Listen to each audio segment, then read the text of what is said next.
হ্যাঁ, নদী হয়ে গেছে তাই। দেখ, আমরা নদী দিয়ে পার হইতেছি বাইক নিয়ে।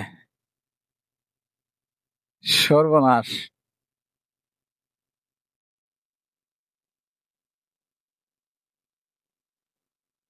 এই জায়গাটা আসলে রাস্তাঘাট যদি ঠিক না করে তো ভয়াবহ অবস্থা এক সময় হবে।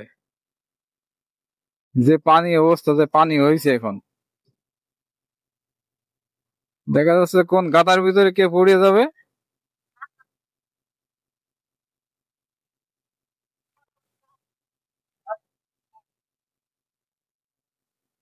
কি যাওয়া যাবে?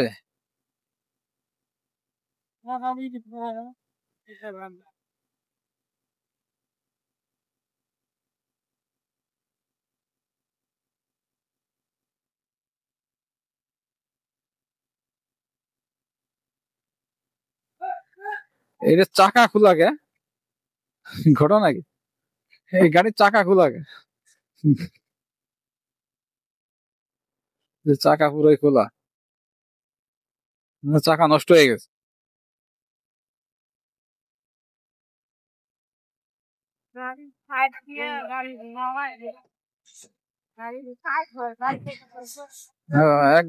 একবারে কাজ দিয়ে নিয়ে খুবই রিক্স। গাড়ির কাজ দিয়ে নিয়ে রিক্স। হ্যাঁ, হ্যাঁ। এই যে এটির মাঝে এখানে লাগতেছিল।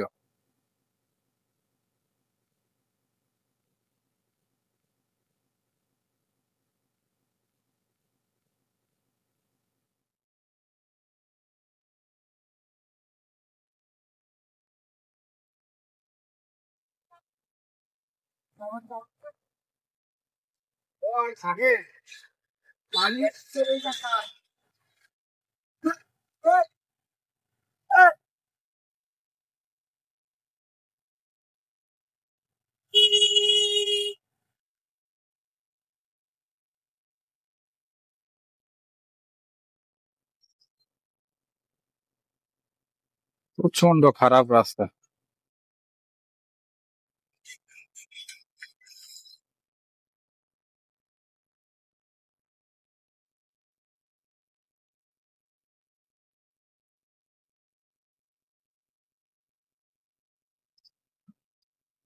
দেখছো অবস্থা রাস্তার?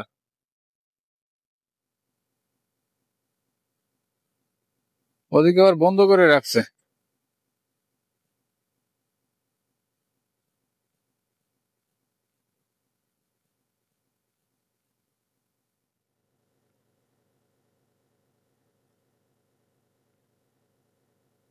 তো বাধ্যতামূলক রং সাইড দিয়ে আসলাম, কারণ হচ্ছে এখান দিয়ে যদি ওদিক দিয়ে ঘুরে যাওয়া লাগতো তাহলে ওই পল্লী বিদ্যুৎ যে ঘোরা লাগতো, তাই না? অনেক দূরে।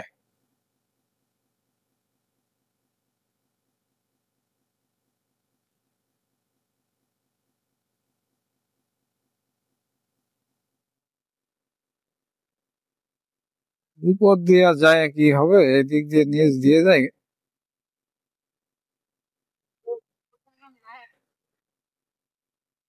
ওই একটা ছিল, যাজ্ঞা, সমস্যা নাই, এদিক দিয়ে যাই।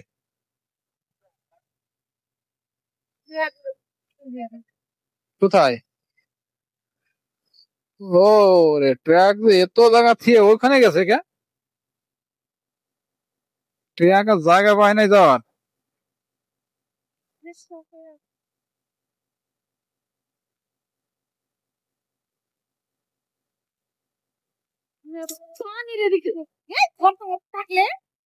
এদিকে ঘর তো নাই তোর। একটু একটু গাড়িতে ভিজে যেতাম। আমি ভয় পাই না, হে ভয় পাই।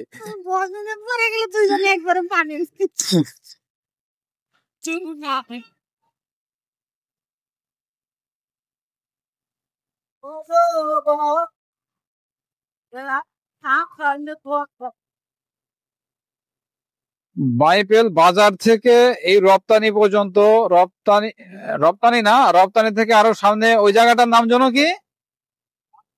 বলিভদ্র বাজার পর্যন্ত, মানে অবস্থাটা এত এত খারাপ,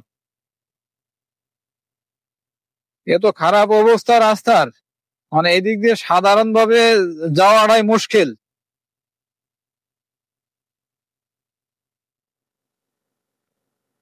এই হচ্ছে রাস্তার অবস্থা। কে কখন ছুটকে পড়বে, কাত হয়ে চিত হয়ে পড়ে যাবে কেউ বলতে পারে না। খুবই ভয়াবহ অবস্থা এই রাস্তার।